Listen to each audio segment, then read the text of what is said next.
Hi guys, welcome back to IPM careers. आज इस video के अंदर हम लोग डिस्कस करने वाले हैं about IIM Bangalore BBA DBE program. तो आई बिलीव अभी तक आपने फॉर्म भर दिया होगा IIM Bangalore BBA DBE program का। और अगर आपने नहीं भरा है तो आपके लिए जो लास्ट डेट है, एक्सटेंडेड डेट है of form filling, that is 25 of June. 25 of June तक मेक श्योर करना कि तुम फॉर्म भर देते हो if you are interested for the program. अब एडिशनली जो तुम्हारा एग्जाम होने वाला है that is on 20th of July. 20th of July 2025 को तुम्हारी एग्जामिनेशन होने वाली है। इस एग्जामिनेशन में चार सब्जेक्ट्स हम लोग को पूछे जाते हैं। First is very basic quantitative aptitude in data interpretation, जिसके 20 क्वेश्चन आते हैं। सेकंड वीएआरसी, अगेन 20 क्वेश्चन आते हैं। Third logical plus analytical reasoning, इसके 15 क्वेश्चन होते हैं। Fourth and most important general knowledge and current affairs.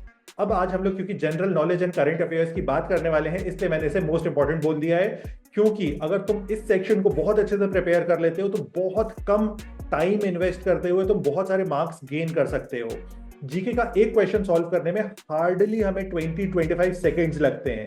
यानी कि एक क्वेश्चन या तो मैं करूंगा या तो मैं नहीं करूंगा। अब जैसे फॉर एग्जांपल प्रॉब्लम क्या होती है मैथ्स में या फिर लॉजिकल रीजनिंग में कि आप हिट एंड ट्राई करते हो, आप फॉर्मूलाज को ट्राई करते हो, क्वेश्चन को इंटरप्रेट करने की कोशिश करते हो। जीके के साथ क्या होता है, आपने क्वेश्चन को रीड किया, आपसे क्वेश्चन पूछा गया कि अकबर को इस लड़ाई को लड़ने किस ईयर में गया था। या तो आपको पता है या तो आपको नहीं पता है।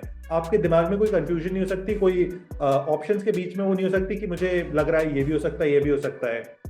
अगर आपने उस टॉपिक को पढ़ा है, याद नहीं आ रहा है, वो एक डिफरेंट चीज़ है कंप्लीटली, कि हमें याद नहीं आ रही है कोई चीज़, हमने उस टॉपिक को पढ़ा है। लेकिन मोस्ट ऑफ द केसेस में ऐसा होता है कि हमें पता होता है कि ये करेक्ट आंसर है और हमारा बहुत ज़्यादा कंफ्यूजन का स्टेट नहीं होता है, हमें कुछ भी हिट एंड ट्राई नहीं करना होता है। हम बहुत ईजिली आंसर को निकाल लेते हैं। हार्डली 25 to 30 सेकेंड्स लगते हैं पूरे के पूरे प्रोसेस में।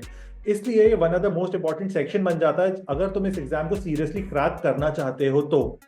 अब जो पूरा एग्जाम होता है ये होता है 90 मिनट्स का। इस 90 मिनट्स में सबसे कम टाइम लेने वाला है तुम्हारे लिए जीके करंट अफेयर्स, और तुम्हें इसे बहुत अच्छे से पढ़ना है। फर्दर इस वीडियो में हम लोग बात करने वाले हैं कि तुम्हें किस तरह से तैयारी करनी है, किन रिसोर्सेज को फॉलो करना है, क्या ओवरऑल स्ट्रैटेजी होनी चाहिए तुम्हारी for general knowledge, general awareness for IIM Bangalore DB 2025।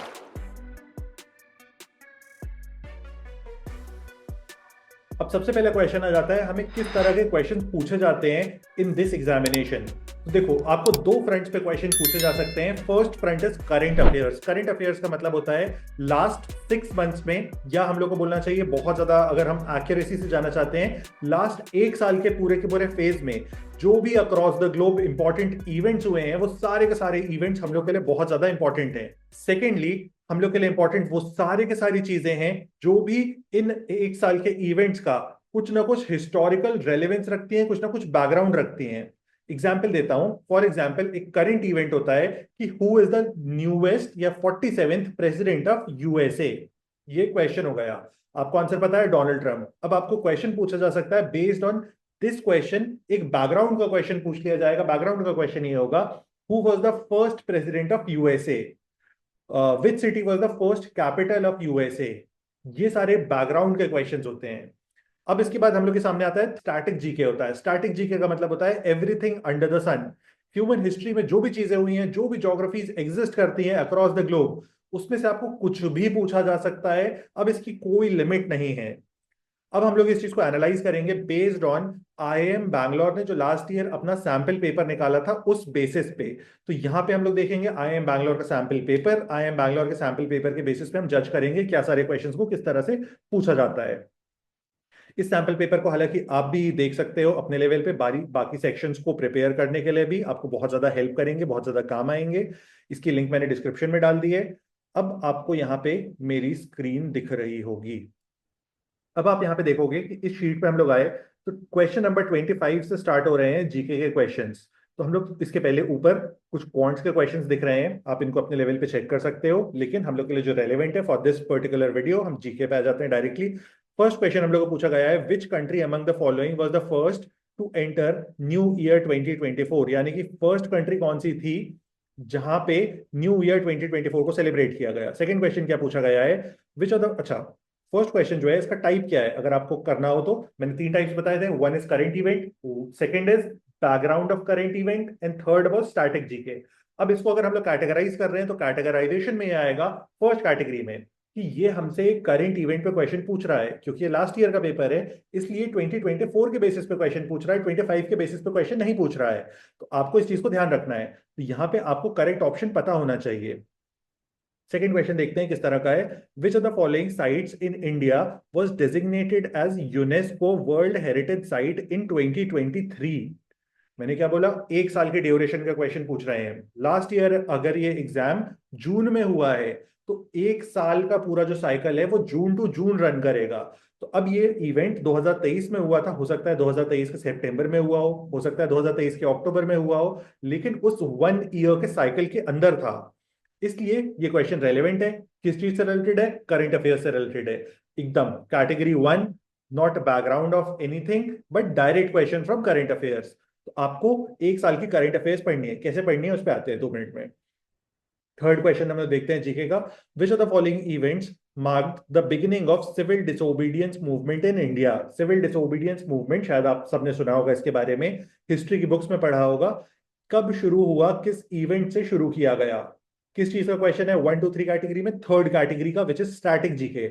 हमसे बिल्कुल आउट ऑफ द ब्लू पूछ लिया गया कि ये कहां से आया। जलियांवाला बाग किस ईयर में हुआ, हमसे आउट ऑफ द ब्लू पूछ लिया गया। ये होता है स्टैटिक जीके। कि हिस्टोरिकली कोई चीज हुई थी, या वर्ल्ड में कोई ज्योग्राफी थी, या हमसे एकदम रैंडमली पूछ लिया कि लंदन किस रिवर के बैंक पे है। अब आपको उस चीज का आंसर पता होना चाहिए। तो यहाँ पे आपको चारों में से करेक्ट ऑप्शन को पता रखना होगा, तभी आप मार्क कर पाओगे। आप कोई लॉजिक नहीं लगा पाओगे कि ये ऐसे हुआ था वो ऐसे हुआ था, आपको पता ही होना चाहिए। या फिर आपको उसके अराउंड के कुछ इवेंट्स पता होने चाहिए। अब इवेंट्स कैसे पता होते हैं? इवेंट्स इस तरह से पता होते हैं कि आपको पता हो सिविल डिसोबीडियंस मूवमेंट किस ईयर में हुआ था। अब जैसे मैं एग्जांपल देता हूं आपको, मेरे को यहाँ पे बहुत सारी चीजें पता है ऑलरेडी कि क्या चीज किस ईयर में हुई थी। मैं आपको छोटा सा एग्जांपल दे रहा हूँ।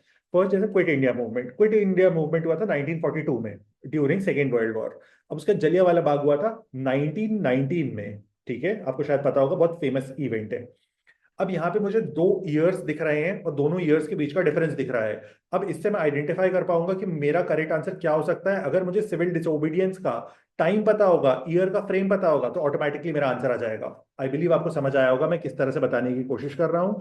क्विट इंडिया का ईयर पता है, इसका ईयर पता है, तो अब हम इंटरप्रेट कर पा रहे हैं। हालांकि मेरे को नॉन कोऑपरेशन और इसका भी पता है, लेकिन मैं आपको हिंट कर रहा था डिस्टेंट ईयर्स पे कि 1919 और 1942 में। अगला क्वेश्चन है, which among the following was the first president of Indian national Congress? Indian national Congress का फर्स्ट प्रेसिडेंट कौन था? कैटेगरी क्या है? थर्ड कैटेगरी है, कंप्लीटली स्टैटिक जीके क्वेश्चन है, याद रखना है, बहुत इंपॉर्टेंट है। अगला क्वेश्चन है, which of the following beaches was first in India to receive blue flag certification? यानी कि blue flag certification current event है। अब उसका बैकग्राउंड पूछ लिया गया, यानी कि हो सकता है 2024 में इंडिया में कुछ बीचेस को ब्लू सर्टिफिकेशन मिला हो। लेकिन आपसे क्वेश्चन क्या पूछा गया? करंट इवेंट है, उसका बैकग्राउंड पूछ लिया। जो मैंने आपको बताया था डोनाल्ड ट्रंप के केस में, डोनाल्ड ट्रंप 47th प्रेसिडेंट है, क्वेश्चन क्या पूछ लिया? फर्स्ट प्रेसिडेंट कौन था? इस तरह से इन क्वेश्चंस को फ्रेम किया जाता है। एक लास्ट क्वेश्चन देखते हैं, फिर हम लोग नेक्स्ट चीज पे मूव करेंगे कैसे पढ़ना है। Which Indian space mission was first to successfully reach Mars orbit? Question पूछा गया है मार्स के ऑर्बिट में पहुंचने वाले फर्स्ट चीज क्या थी। अब आपको कैसे पता लगाना है? चंद्रयान लिखा है, चंद्रयान का मतलब होता है चंद्रमा। मंगलयान, मंगलयान हो सकता है। GSAT 6 के बारे में आपको पता होना चाहिए, या एस्ट्रोसैट के बारे में पता होना चाहिए। यहाँ पे हम लोग एक ऑप्शन को एलिमिनेट कर पा रहे हैं, लेकिन 3 ऑप्शन में हमको कंफ्यूजन है। तो एक चीज तो यहाँ पे समझ आ रही है, जीके में आपको ज्यादातर ऑप्शंस पता होने चाहिए, या फिर आपको करेक्ट ऑप्शन पता होना चाहिए। तो इस तरह से आपको पूरे का पूरा जीके का सेक्शन करना होता है। अब हम लोग next phase of the video पे मूव करते हैं कि हमें किस तरह से पढ़ाई करनी है। तो देखो, पढ़ाई करने का बहुत सिंपल सा तरीका है, क्योंकि यहाँ पे आपके पास अप्रोक्सीमेटली, मैं अज्यूम कर रहा हूँ, 20 डेज बचे हुए हैं जब आप इस वीडियो को देख रहे हो। तो इन 20 डेज के अंदर सबसे पहले आपको एक बुक को बाय करना है, या फिर अगर आपके पास है तो बहुत अच्छी चीज है। इसको कहा जाता है ल्यूसेंट्स जीके। इस तरह की कुछ ये बुक दिखती है। अब इस बुक में बहुत सारी स्टैटिक जीके ऑलरेडी गिवन है, स्टैटिक जीके वाला पोर्शन गिवन है। करेंट अफेयर्स इसमें कुछ भी नहीं है। अब इसमें जितना भी स्टैटिक जीके गिवन है, आप उस पूरे स्टैटिक जीके को गो थ्रू कर सकते हो। लेकिन इसमें बहुत ज्यादा डेप्थ में है स्टैटिक जीके, मतलब आपको बहुत उसके अंदर जाके सारी चीजों को एक्सप्लेन करता है कि Gandhi ji civil disobedience movement करने क्यों गए थे। इसलिए मैं आपको एक सिंपलर ऑल्टरनेटिव भी बता देता हूं। एक बुक आती है अरिहंत की, बहुत ही सस्ती सी बुक होती है, लेकिन उसके अंदर बहुत सारी इंपॉर्टेंट चीजें गिवन होती हैं, बहुत सिंपलर मैनर में, और बहुत पतली सी बुक होती है। तो अब यहाँ पे क्या होता है, आपके सामने दो ऑप्शंस हैं। अगर आप लूसेंट पढ़ोगे तो मैं आपको गारंटी देके बोल सकता हूँ आपको सारे क्वेश्चंस बनेंगे। अगर आप अरिहंत पढ़ोगे तो आपको सिर्फ 50% प्रोबेबिलिटी है कि आप क्वेश्चंस को अच्छे से सॉल्व कर पाओ। लेकिन आपकी चॉइस है, आपके पास जितना बचा हुआ टाइम है उसमें आप कितना कर सकते हो, आपकी कितनी कैपेसिटी है, आपको उस चीज को डिसाइड करना होगा। क्योंकि इसके साथ आपको एक एडिशनल चीज भी पढ़ना है, that is current affairs. Current affairs कितने कितने वक्त का पढ़ना है? 6 मंथ्स। जो लास्ट 6 मंथ्स है वो मोस्ट इंपॉर्टेंट है, यानी कि 2025 में जनवरी टू जून मोस्ट इंपॉर्टेंट है। लेकिन एक साल पहले तक का पढ़ोगे तो सेफ रहोगे।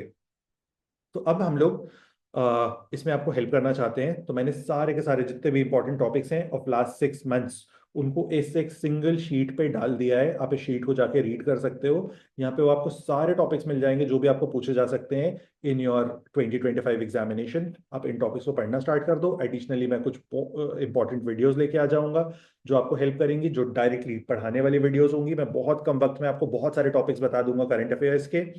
एडिशनली मैं आप लोग के लिए एक ब्लॉग लॉन्च कर रहा हूँ, आप लोग डेली बेसिस पे उस ब्लॉग से रीड कर सकते हो। उसके अंदर हम लोग कुछ करंट अफेयर टॉपिक्स को कवर करेंगे अप्रोक्सीमेटली 2025, और मैं आपको हाईली रिकमेंड करूंगा कि आप उसको रेगुलर बेसिस पे फॉलो करो, क्योंकि सबसे ज्यादा चांसेस हैं इन्हीं ब्लॉग से और इन्हीं क्लासेस से क्वेश्चंस आने के। ये मैं आपको गारंटी देके बोल रहा हूँ, और ये चीज़ आपको बहुत ज़्यादा हेल्प करेगी।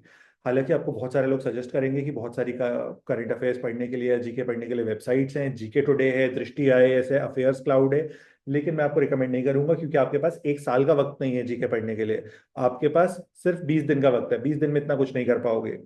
कोशिश करो कि जो भी करो अच्छे से करो, सारी चीजों के नोट्स बना लो। नोट्स बनाने जीके में मोस्ट इंपॉर्टेंट होता है। मैं कल या परसों में फर्स्ट क्लास लेके आ जाऊंगा, उसमें आपको ये भी पता चल जाएगा किस तरह से नोट्स बनाते हैं और किस तरह से उन नोट्स से रिवाइज करते हैं।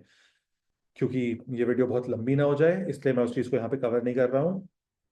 एंड कोई भी क्वेरी क्वेश्चन है तो आप बता सकते हो, कमेंट्स में डाल सकते हो, मैं आपको 100% हेल्प कर दूंगा।